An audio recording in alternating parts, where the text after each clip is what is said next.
Well, were your ears burning, Doctor? Is it Kenmati? Over at infirmary? Yeah, Kenmati. Kenmati. I always say it wrong. He and I were talking about you behind your back. He told me you were just minding your own business. Not bothering anybody.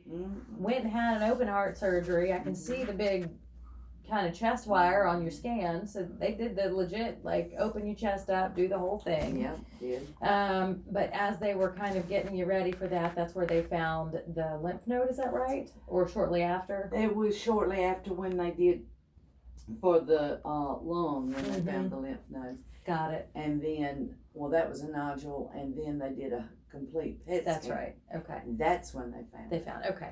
And Dr. Dias, Chris Dias, who I like to give a hard time to, but he's awesome. He took you and removed that lymph node deep down in the pelvis. Right. It came back concerning for something called a squamous cell carcinoma, which is similar to likely what you had way back in the day when you had your hysterectomy. Did anybody biopsy anything in your lung, or were those too small to do anything about? Do you remember? They did biopsy, nothing to it. Nothing to it. Okay, I thought so. I couldn't remember if we did it or it was too small to tell. We did it. Okay. It was, I don't know what they said exactly, but not like Nothing related. Okay. So so this is not, it's rare, but that said, we see it not infrequently where, you know, either in the groin or in the pelvis, we find a lymph node that has squamous cell cancer in it, okay? And the $1 million question is, where did it come from? Because squamous cells are basically liners, okay? They line things that are open to the outside. They line your head and neck. They line your GI tract when they're open up here.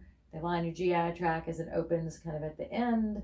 They line the vagina, they line the vulva, they line your skin. Anything open to the outside world has squamous cells on it, right? So squamous cell cancer can come anywhere from your head to your toe. When it gets into lymph nodes and there's nothing obvious on the skin or anything like that, we assume that that is coming from some other place, whether that's the lung, whether that's the vulva, the vagina, the cervix. You know, those are all the likely suspects. And when you can't really localize where in the world it's coming from, pelvic nodes are like a region, okay? So, you know, you have your house in your neighborhood, and then you have your subdivision, and then you have your town, and then it gets bigger and bigger like that, right? Pelvic nodes, you know, if this is from the cervix, the vulva, or anything below the belt, the pelvic nodes are kind of like in the town, not really in the neighborhood, not really next door, but it's something that's a little further down the road. You got to get in your car and drive there. Does that make sense? Yeah. So it's not in a spot necessarily that says, oh, of course, this came from this came from, you know what I mean? Right. But it is a place where cervical cancer cells can go. It is a place where vulva cancer cells can go.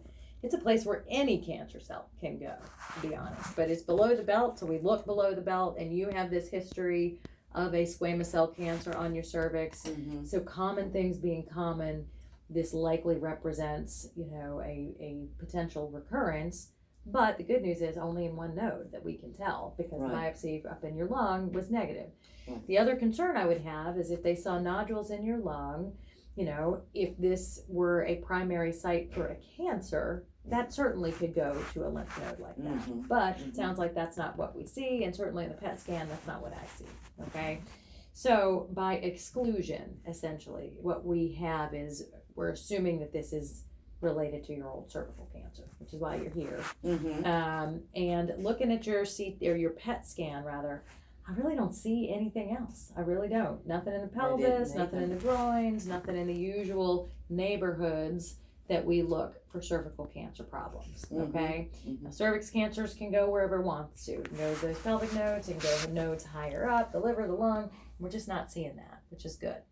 So I think at the end of the day, regardless of what we want to call this, right? We know it's a squamous cell cancer. We could say it's from the cervix. We can say it's from wherever. I think what we need to do today is an exam to see if there's anything else that the scan didn't pick up. But the question is, what are we going to do about it, no matter where it came from, you know? And I think that's a point of discussion we're going to probably want to have behind your back at our tumor board meeting, because really there are 3 tools that we can deploy in cancer treatment globally. Okay, one is a surgery, and we had that. Next is chemo, because that treats you. You know, you put something in your arm or a port, and it goes from head to toe. The other is radiation, and I think of radiation kind of like an adjuvant to surgery. You draw a box around what you want to radiate in the same way that you draw, you know, a line around what you want to remove from a surgery, right? So those are very similar. The benefit of radiation in this case would be that if there are any microscopic cells left over from that Easter egg that Dr. Dye has pulled out, potentially we could sterilize that bed. Does that make sense? Yes. And as long as there's nothing higher or outside of that field, that may be the way to go. That way you can avoid the toxicity, which is, you know, systemic, of chemo, if all we need is a local treatment. Does that make sense? Yes. Treat the town, not the whole state. Exactly. Okay? So that's just my knee-jerk reaction to talking to Dr. Kamade, whose name I always say wrong, looking at your PET scan. But I think the key will be doing this exam, and let's make sure there's nothing in the vagina that makes me more concerned that this is where this is coming from, because that would change some of the treatment. Well, I'm supposed to have another PET scan, the 3rd. I don't know if he's told you any of that, and then I'm to see him back on the 9th. Awesome. Well, what we'll do today is an exam. Let's just see if there's any reason to kind of deviate from the plan. He and I talked about radiation or chemo. I will follow up with him today after your exam. We'll put our heads together and we'll figure it out. Sounds good. Okay. All right. We talked about your medical problems. We know, obviously, the heart surgery is what started all this. I see a stent in your aorta kind of going all the way down. Right. Was that because of vascular disease in your legs, or did you have a blockage, or? Had a blockage. Yeah. Okay. You know. How did that present? Well, I have Raynaud's, and it just seemed like it was getting worse and worse. So I went to see my general practitioner, and she sent me on. And then that's how I found out. I gotcha. Okay. So they did all the studies and everything. At any point, were you having any bleeding or spotting from down below? Any trouble since your hysterectomy? Any change in your bladder habits, bowel habits, anything like that? No. Getting a little older, you know. Fair enough. Any major curveballs thrown at you? Nothing like that. Okay. Well, let's do this exam, take a good look, make sure we don't see anything, and then Dr. Kamade and I will get our heads together and figure out where to go from here. Okay? All right, my friends. I'll step out, let you undress from the waist down. There is a sheet here underneath you can wrap up in. It's not plastic, so it's at least cloth, so that's good.